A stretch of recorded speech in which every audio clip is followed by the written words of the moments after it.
Hello everybody, a short video for me today. I thought, given that the Easter sales were on in the App Store and that Ravenscroft 275, a piano app, was on sale. It's normally £34.99 UK pounds, it's currently £17.99. So it's still a pricey app, but it's a big saving over the normal retail price of it. It's really providing 10 really good piano sounds in order to create that feel that you want in your track. So what I'll do, I shall have a float through the 10 of them. They're all slightly different, some are more different than others, but this is the first one, this is the classic.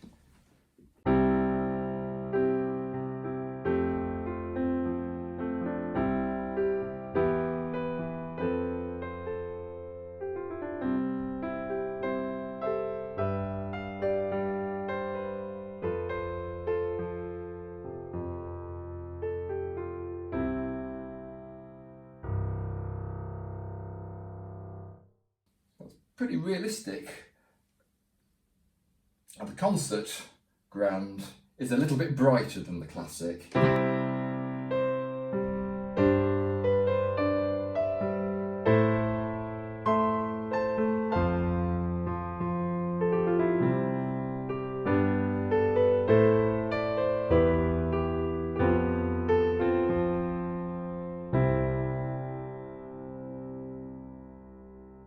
What we can do with that, if we have a fiddle with the timbre, we can drop it right down.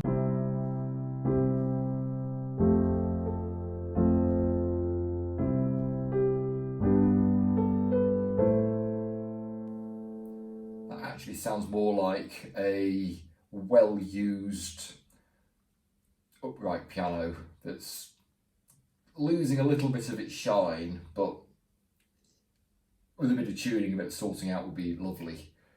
Take the timbre the other way, so really brighten it up.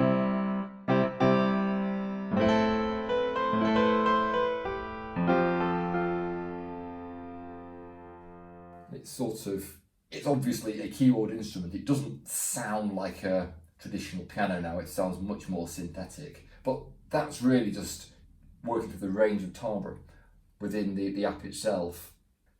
So realistically, you can find a preset which is roughly what you like, and if you need to tweak it a little bit, it's there and it's possible. Now, the pop piano tends to be a lot brighter still for your pop tracks.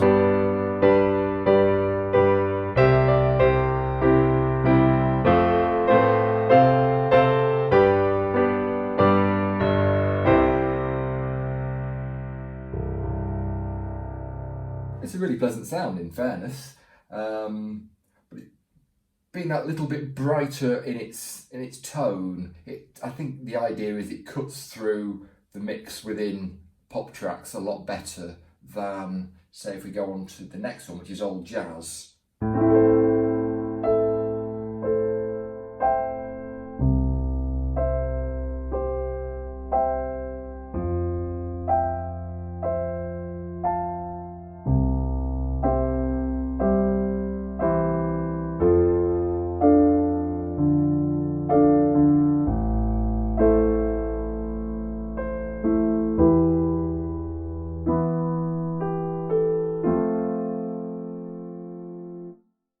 Quite a lot smoother. I'm not going to play any jazz. That's one style which really doesn't work with me at all. So rather than embarrass myself and torture the ears of everybody watching and listening, we'll move on. Let's see what it sounds like.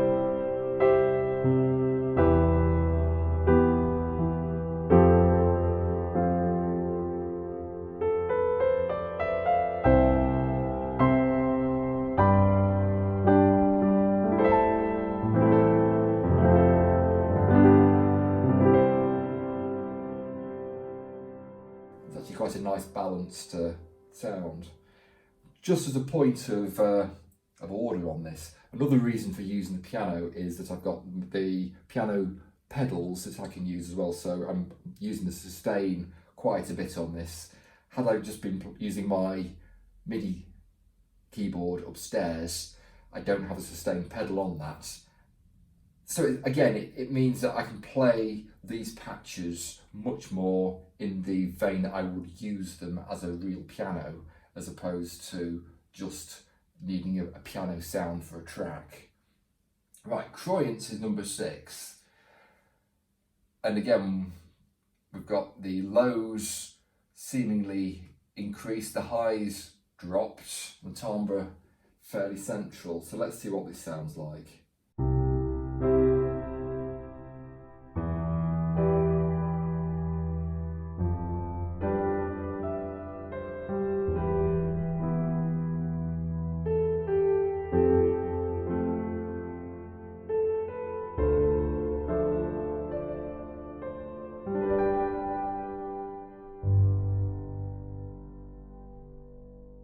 I'll do something similar without the sustain pedal.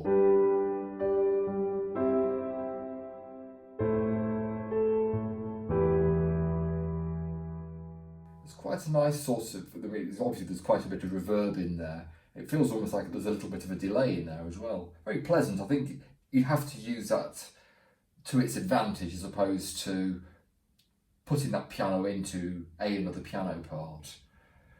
Number 7 is called Mona Lisa, which the last time I checked was a painting, but you know, it's a piano in here. Now here the timbre has been reduced significantly and the mids and the lows increased. So I think this is going to be a very mellow sound. Let's see.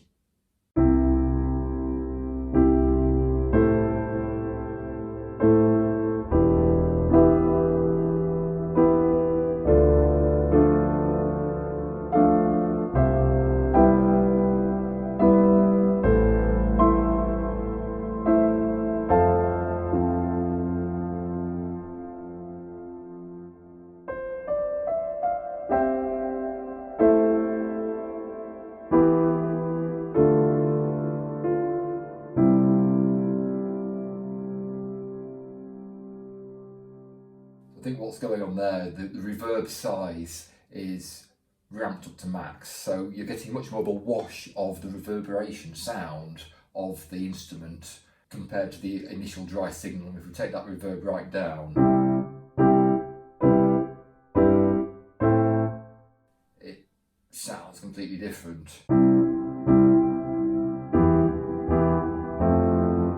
That's very nice. Obviously the mix isn't 100%, if we whack the mix all the way up. This is just purely reverb, there's no initial signal.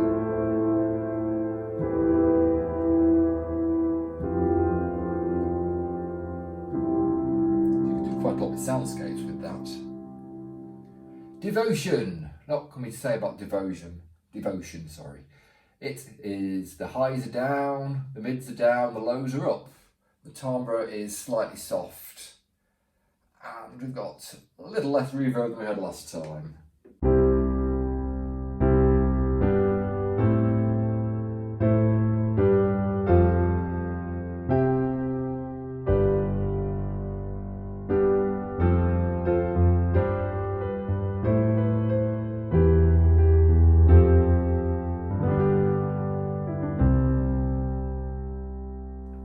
Feels more like an upright.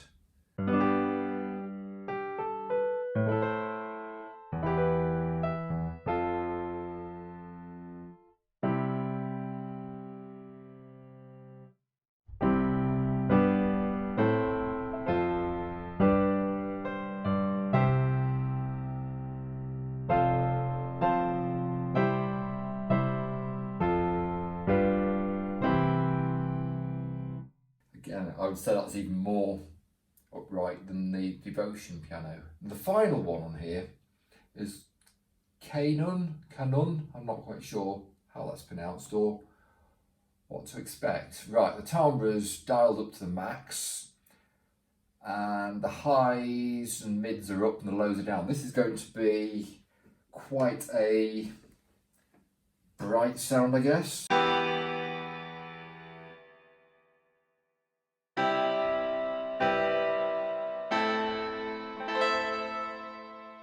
That's a piano with all the lows removed and the upper end's enhanced. I don't particularly like the sound, I must say.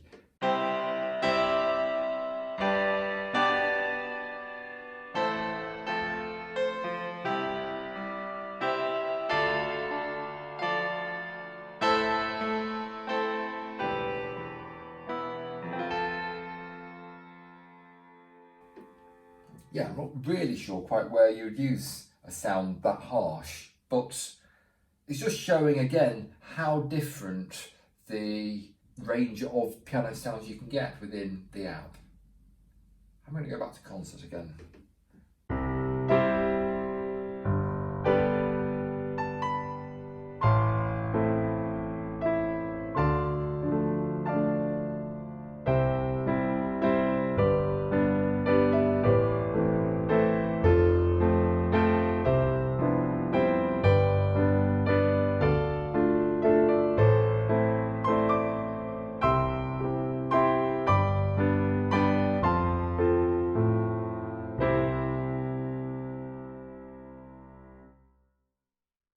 So that was a roundup of Ravenscroft 275.